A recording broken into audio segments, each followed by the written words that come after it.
بسم اللہ الرحمن الرحیم۔ السلام علیکم۔ Part number 3۔ حضرت عبداللہ قریش میں سب سے زیادہ حسین تھے۔ ان کا چہرہ روشن ستارہ کی مانند تھا۔ قریش کی بہت سی لڑکیاں ان سے شادی کرنا چاہتی تھیں، مگر حضرت عبداللہ کی حضرت آمنہ سے شادی ہوئی۔ حضرت آمنہ وہب بن عبد مناف بن زہرہ کی بیٹی تھیں۔ شادی کے وقت حضرت عبداللہ کی عمر 18 سال تھی۔ یہ شادی کے لیے اپنے والد کے ساتھ جا رہے تھے۔ راستے میں ایک عورت کعبہ کے پاس بیٹھی نظر آئی۔ یہ عورت ورقہ بن نوفل کی بہن تھی۔ ورقہ بن نوفل قریش کے ایک بڑے عالم تھے۔ ورقہ بن نوفل سے ان کی بہن نے سن رکھا تھا کہ وقت کے آخری نبی کا ظہور ہونے والا ہے، اور ان کی نشانیوں میں سے ایک نشانی یہ ہوگی کہ ان کے والد کے چہرے میں نبوت کا نور چمکتا ہوگا۔ جو ہی اس نے عبداللہ کو دیکھا، فوراً اس کے ذہن میں یہ بات آئی۔ اس نے سوچا یہ وہ شخص ہے جو پیدا ہونے والے نبی کے باپ ہوں گے۔ چنانچہ اس نے کہا، اگر تم مجھ سے شادی کر لو تو میں بدلے میں تمہیں اتنے ہی اونٹ دوں گی جتنے تمہاری جان کے بدلے ذبح کیے گئے تھے۔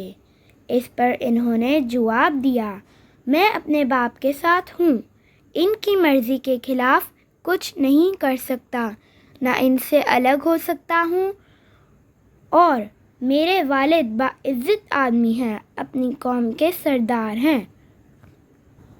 بہرحال ان کی شادی حضرت آمنہ سے ہو گئی۔ آپ قریش کی عورتوں میں نسب اور مقام کے اعتبار سے افضل تھیں۔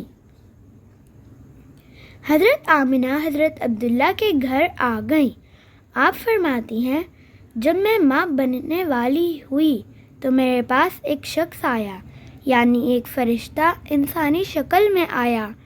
اس وقت میں جاگنے اور سونے کے درمیانی حالت میں تھی۔ عام طور پر اس حالت کو غنودگی کہا جاتا ہے۔ اس نے مجھ سے کہا، کیا تمہیں معلوم ہے تم اس امت کی سردار اور نبی کی ماں بننے والی ہو؟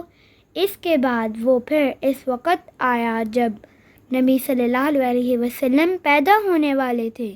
اس مرتبہ اس نے کہا، جب تمہارے ہاں پیدائش ہو تو کہنا، میں اس بچے کے لیے اللہ کی پناہ چاہتی ہوں ہر حسد کرنے والے کے شر اور برائی سے۔ پھر تم اس بچے کا نام محمد رکھنا، کیونکہ ان کا نام تورات میں احمد ہے، اور زمین اور آسمان والے ان کی تعریف کرتے ہیں، جبکہ قرآن میں ان کا نام محمد ہے، اور قرآن ان کی کتاب ہے۔